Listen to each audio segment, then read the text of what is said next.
Steuben County is still picking up the pieces after recent storms and heavy rainfall caused widespread damage.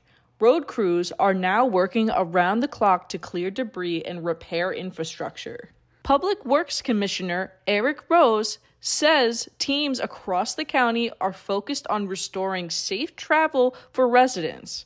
Some of the hardest hit areas include County Routes 87 and 16, where floodwaters ripped up road surfaces and damaged drainage systems.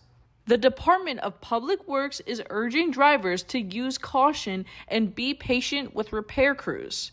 In a statement to Big Fox News, Rose reminded residents to slow down and never drive through flooded roads, reinforcing the message, "Turn around, don't drown."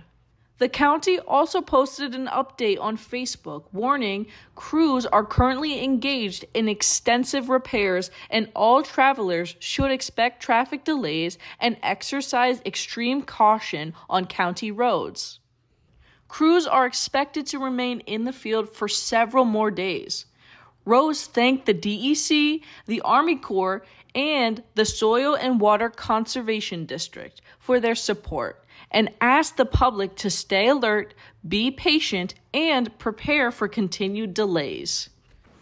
Hazardous flooding continues to be a problem in Steuben County, so if you're looking for resources and contact information for local officials, you can find all of that at our website, wydc-tv.com.